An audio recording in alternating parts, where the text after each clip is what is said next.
सब, मैं माधवी पाणिग्राही बस्तर कोचिंग में आपका स्वागत करती हूँ। फ्रेंड्स, थंबनेल से आपको पता चल गया होगा कि आज हम गुणोत्तर श्रेणी के अनंत पदों का योगफल पर बात करने जा रहे हैं। इससे पहले मेरी लास्ट वीडियो में हमने गुणोत्तर श्रेणी के n पदों के योगफल पर बात की थी। आज गुणोत्तर श्रेणी के अनंत पदों का योगफल, क्योंकि किसी भी जीपी का कोई भी सीरीज में अनंत होता है, ज़ीरो नहीं होता है। इस पर हमने लास्ट वीडियो में बातचीत की थी। ओके, सो आप मेरे सारे वीडियोस को देखते रहिए, क्योंकि अगला जो वीडियो आने वाला है फ्रेंड्स, वो होगा क्वेश्चन पेपर पर बेस्ड, यानी कि गुणोत्तर श्रेणी से रिलेटेड जितने भी क्वेश्चन अब तक पूछे गए हैं 2012 से लेकर 2019 तक, तो इनका सोल्यूशन मैं आपको नेक्स्ट वीडियो में देने वाली हूँ। उससे पहले आज हमको सीखना है गुणोत्तर श्रेणी के अनंत पदों का योगफल। इसलिए अगर ये वीडियो आपको पसंद आए तो वीडियो को लाइक करें, चैनल को सब्सक्राइब करें, ताकि मेरे नए नए वीडियोस आपको मिलते रहें। तो चलिए फ्रेंड्स, स्टार्ट करते हैं गुणोत्तर श्रेणी के अनंत पदों का योगफल। तो इसे मैं किससे डिनोट करूं फ्रेंड्स? गुणोत्तर श्रेणी के n पद के लिए Sn लिखते हैं, अनंत पद के लिए S इन्फानाइट लिखते हैं friends. That is equal to A/1 - R। ये होता है फॉर्मूला गुणोत्तर श्रेणी के अनंत पदों के योगफल का फॉर्मूला, जिसमें A हमेशा की तरह फर्स्ट टर्म है, सीरीज का पहला पद, R सीरीज का कॉमन रेशियो है। अच्छी बात ये है फ्रेंड्स, इसमें आपको चेक नहीं करना R का मान 1 से बड़ा है या छोटा है। इसमें एक ही फॉर्मूला होता है, R का मान जो भी हो, 1 से बड़ा हो या 1 से छोटा हो, आपको इस पर वैल्यू सब्स्टिट्यूट करनी है। तो चलिए इस पर बेस्ड फर्स्ट क्वेश्चन करते हैं, ताकि हमें चीज़ें अच्छे से क्लियर हो जाए। आइए, फर्स्ट क्वेश्चन आपके स्क्रीन पर इस प्रकार से है। दिया गया है कि कोई सीरीज है 1/3 - 2/9 + 4/27 एंड -8/81। इसके अनंत पदों का योगफल क्या है? किसी सीरीज में ऐसा अनंत शब्द नहीं भी लिखा है फ्रेंड्स, तो भी आप क्या समझेंगे कि ये इन्फानाइट तक जा रहा है। Okay, so find the sum of infinite terms of this GP 1/3 - 2/9 + 4/27 - 8/81। आपके ऑप्शंस है 3, 1/3, 5 एंड 1/5। आइए देखते हैं। हमेशा की तरह हमारा A चेक करना है, दैट इज 1/3 सीरीज का फर्स्ट टर्म। अब बात करते हैं R की। तो आप क्या करेंगे, सेकेंड टर्म में से फर्स्ट टर्म को आप भाग देंगे, जो मान आएगा। थर्ड टर्म में से सेकेंड टर्म को भाग देने पर जो वैल्यू आएगी, वो दोनों मान समान होते हैं, तो ये गुणोत्तर श्रेणी है और वो R का मान कहलाता है। तो एक तरीका है फ्रेंड्स कि आप -2/9 में 1/3 को भाग दीजिए, मीन्स -2/9 इंटू इस भाग को गुणा में बदला तो उसका व्युत्क्रम हो जाएगा 3/1।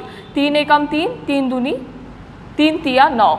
सो ये 3 टाइम्स में कैंसिल हो गया, तो आपका आंसर आ रहा है -2/3। आंसर नहीं, मीन्स R का मान आ रहा है -2/3। इसी प्रकार से फोर्थ या थर्ड टर्म में से आप सेकेंड टर्म को भाग दीजिए, थर्ड टर्म में से सेकेंड टर्म को भाग दीजिए, तो क्या मिलेगा 4/27 इंटू -9/2। सो 9 3 टाइम्स में कैंसिल, 2 से ये 2 टाइम्स में कैंसिल, तो -2/3 -2/3 यहाँ भी आ गया है।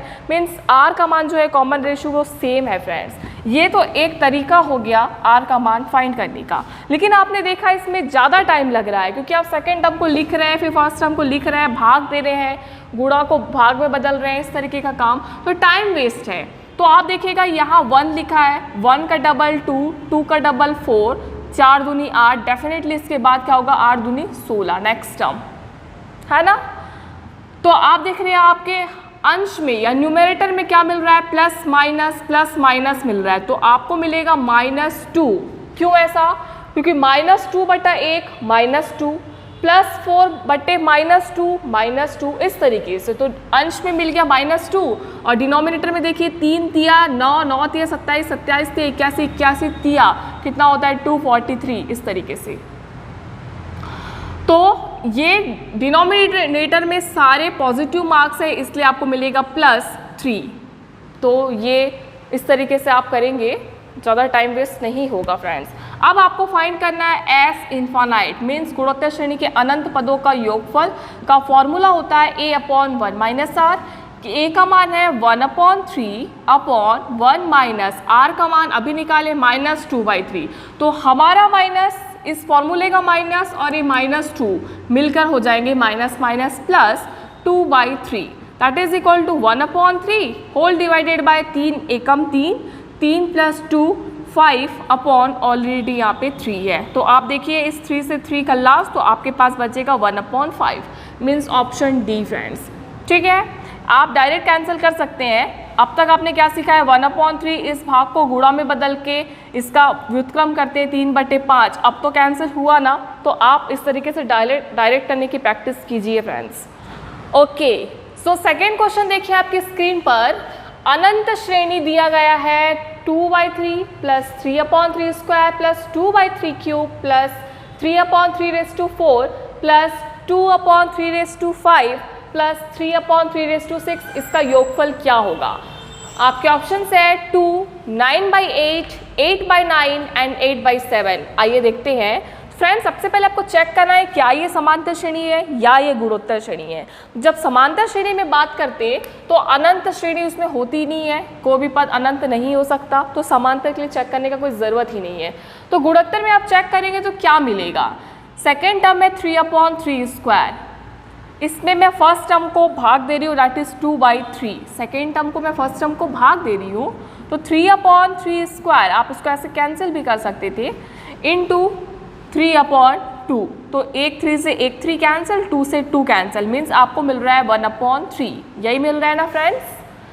नेक्स्ट देखते हैं कि थर्ड टर्म 2/3³ में से अगर मैं सेकेंड टर्म को भाग दे रही हूँ, मैं डायरेक्ट यहाँ पे व्युत्क्रम करके लिखती हूँ फ्रेंड्स, 3/2, 3/3 है। ठीक है, तो ये 3² से ये 3² कैंसिल, तो एक 3 बचेगा। तो इसका आंसर आ रहा है 2/3⁻9। तो देखिए एक आंसर आ गया 1/3, एक आंसर हो गया 2/9 जो कैंसिल नहीं हो रहा है, मीन्स ये गुणोत्तर श्रेणी नहीं है। तो कई बार ऐसा होता है फ्रेंड्स कि आपको पहले चीज़ें अरेंज करनी होती है ना, हर बार पका पकाया तो नहीं मिलेगा, तो थोड़ा सा आपको मेहनत करना है। इस टाइप के क्वेश्चन में आप पहले अरेंज करिए गुणोत्तर श्रेणी में। कैसे? देखिए यहाँ पे मिल रहा है 2/3, एक को छोड़ के थर्ड टर्म में मिल रहा है 2/something, एक को छोड़ के फिर नेक्स्ट टर्म में मिल रहा है 2/something।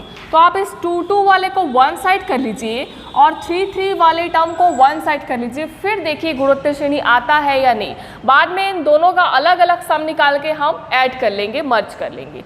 देखिए यहाँ लिखा है 2/3 मैंने लिख दिया, प्लस नेक्स्ट टर्म को छोड़कर मैं इस तीसरे पद को लिख रही हूँ, दैट इज 2/3³, प्लस इस टर्म को छोड़कर मैं फिफ्थ टर्म को लिख रही हूँ, दैट इज 2/3⁵ इस तरीके से प्लस करके ये कहाँ तक जा रहा है, अनंत तक जा रहा है। ये मैंने अलग कर लिया, प्लस जो बच गए अब उनकी बारी लिखने की। तो सेकेंड टर्म देखिए 3/3² प्लस फोर्थ टर्म है 3/3⁴ plus 3/3⁶ plus and so on करके ये भी अनंत तक जा रहा है। इस सीरीज़ में कोई कुछ नहीं लिखा है कि पांचवा पद ज्ञात कीजिए, सेवेंथ टर्म का योगफल क्या होगा, तो डेफिनेटली अनंत तक जा रहा है।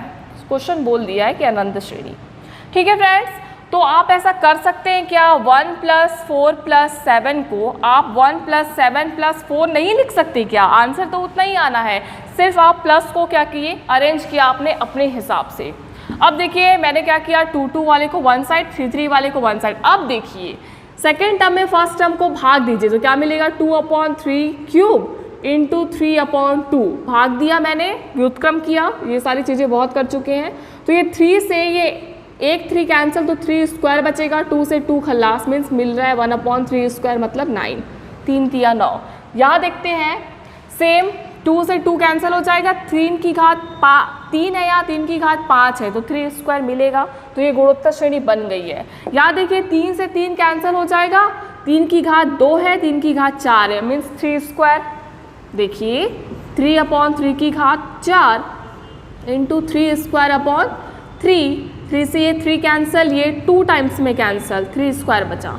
इसी प्रकार से 3 से 3 कैंसिल हो जाएगा, 3 की घात 4 से ये 2 बार मतलब बचेगा 4, 3 की घात 6 में से 3 की घात 4 कैंसिल, तो 3² बचेगा।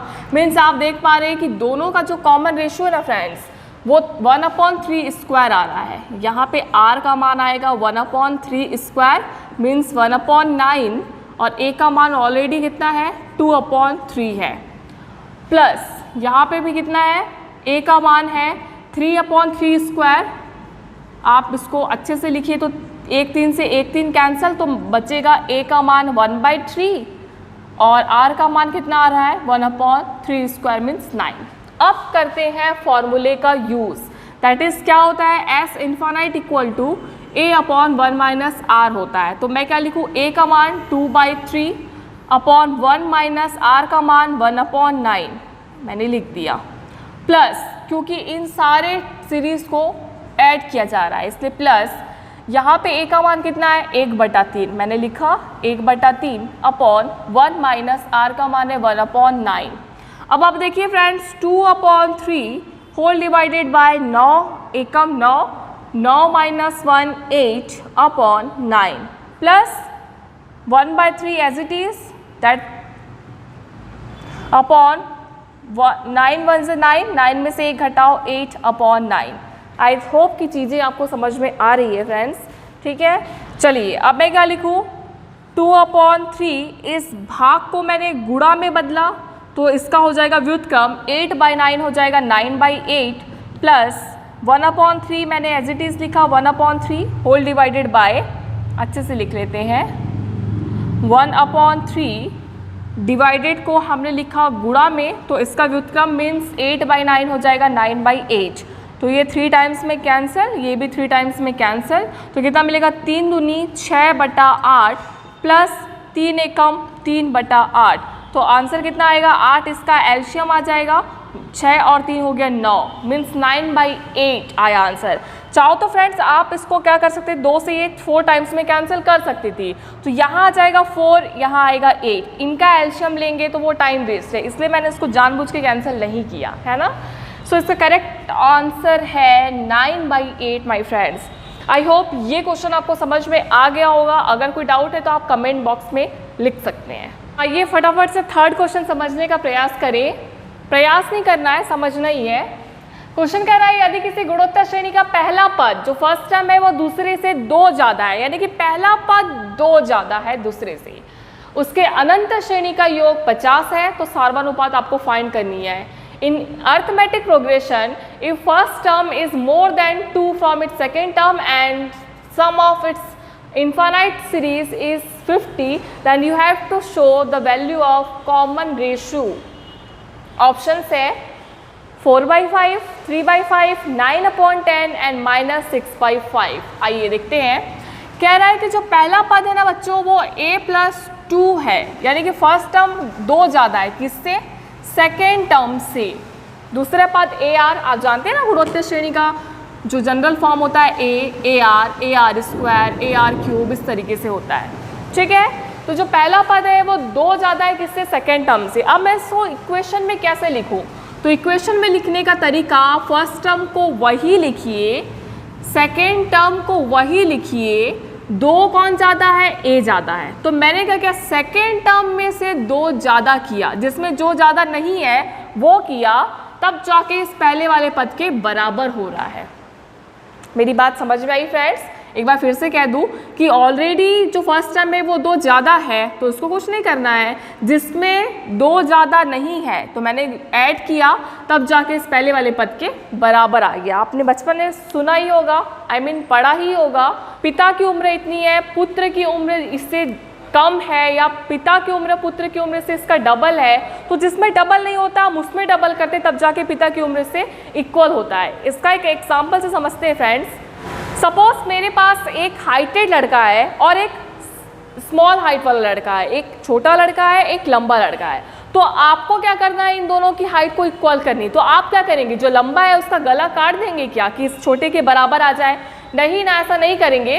तो आप क्या करेंगे, जिसमें जो क्वालिटी नहीं है, मीन्स छोटा लड़का बड़े वाली लड़के से कितना कम है, तो आप इस छोटे वाले लड़के के नीचे स्टूल रख देंगे, तब जाके इस बड़े वाले लड़के के हाइट में इक्वल आ जाएगा। तो मैंने क्या किया, स्टूल की कमी थी, सेकेंड टर्म पहले वाले पद से 2 कम था, तो मैंने इसमें 2 जोड़ दिया, तब जाके पहले वाले पद के बराबर आ गया। फ्रेंड्स यहाँ तक ही समझना था, बाकी सारी चीज़ें तो ठीक है। अब मैं a को 1 साइड कर रही हूँ, a minus AR equal to 2, a common ले लीजिए तो 1 माइनस R इक्वल टू 2।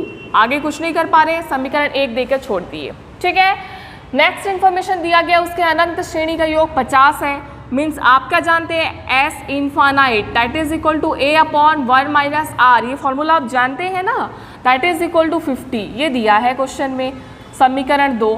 तो जब भी इस टाइप का दो समीकरण आता है उससे आपको ए या आर का मान निकालना है, तो हमेशा फ्रेंड्स गुणोत्तर श्रेणी में क्या करते हैं, भाग देते हैं, और समांतर श्रेणी में क्या करते हैं, माइनस करते हैं। क्योंकि आप इस तरीके से समझिए कि समांतर श्रेणी में अंतर निकालने पर समांतर श्रेणी मिलती, तो उसमें दो इक्वेशन को घटाना होता है। यहाँ पे अनुपात यानी कि भाग देने पर गुणोत्तर श्रेणी मिलती है, इसलिए हम फर्स्ट इक्वेशन से सेकंड इक्वेशन को भाग देंगे। Okay, so first equation a into 1 minus R upon second equation क्या है, a upon 1 minus R, that is equal to इसका राइट अपॉन इसका राइट। ठीक है, 2 से ये 25 बार में कैंसिल हो जाएगा, a से a खल्लास, इस 1 माइनस आर का गुणा इसके साथ, तो 1 minus R into 1 minus R that is 1 minus R का स्क्वायर। फ्रेंड्स, लाइट गुल होने की वजह से ये प्रॉब्लम फेस करनी पड़ रही है, तो कि फ्लैश लाइट जलाकर आपको समझाया जा रहा है। ठीक है, सो 1 माइनस आर का होल स्क्वायर इक्वल टू 1/25। आप क्या लिखेंगे, 1 माइनस आर इक्वल टू, जो स्क्वायर है ना फ्रेंड्स, ये चला जाता है रूट में, root of 25। So 1 minus R equal to 1 upon root को आप क्या लिख सकते हैं, प्लस माइनस 25 को क्या लिख सकते हैं, रूट 25 को 5 लिख सकते हैं। ये सब आपने सीखा है स्कूल लाइफ में। सो अब हम करेंगे इसका दो मान, एक मान लेंगे पॉजिटिव वाला यानी कि प्लस 1/5, और दूसरे साइड लेंगे माइनस 1/5 यानी कि नेगेटिव पॉइंट इसका लेंगे। ठीक है, सो देखिए 1 माइनस आर इक्वल टू 1/5, मैंने प्लस 5 को लिखा है, और नेक्स्ट साइड में क्या ले रही हूँ, 1 minus R equal to minus 1/5। 9-10 में बहुत किया हमने इस टाइप के क्वेश्चन। सो आर की वैल्यू पानी है क्योंकि सार्वनुपात पूछ रहा है। सो 1 माइनस, इसको मैंने पक्षांतर किया तो minus 1/5 equal to plus R, उधर जाएगा तो sorry minus R right side जाएगा तो प्लस आर। 5 एकम 5, 5 में से 1 घटाइए 4/5, ये है हमारा आर का मान। अब आइए चेक करते हैं नेगेटिव आंसर पॉइंट लेने पर क्या मिलता है। सो 1 माइनस 1/5 को पक्षांतर कीजिए तो plus 1/5 equal to minus R transfer होगा तो plus R. So R equal to 5 एकम 5, 5 और 1 6/5। तो आर की दो वैल्यू आई है फ्रेंड्स, प्लस 4/5 एंड प्लस 6/5। आपके ऑप्शन में अगर दोनों है तो इट्स ओके, आप किसी को भी टिक करिए, दोनों ही सही होती है। लेकिन इस बार क्या दिया है, माइनस 6/5 दिया है, आंसर प्लस 6/5 है, तो एक ही ऑप्शन बचा, that is option A, means 4/5। सो कुछ बच्चे हैं जो कमेंट्स कर बताते हैं कि मैम आपकी क्लास बहुत अच्छी लगी, अच्छा पढ़ाया, अच्छा समझाया, बहुत खुशी होती है फ्रेंड्स, है ना। तो आप इतना कर दिया करिए। अगर आपको वीडियो पसंद आए तो वीडियो को लाइक करिए, चैनल को सब्सक्राइब कीजिए, शेयर करिए अपने फ्रेंड्स के साथ। वो कहते हैं ना, ज्ञान बांटने से ज्ञान बढ़ता है। ठीक है, और अगर वीडियो अच्छा लगे तो कमेंट करके भी बता सकते हैं, कुछ डाउट है तो वो भी पूछ सकते हैं। ओके, बहुत बहुत धन्यवाद फ्रेंड्स।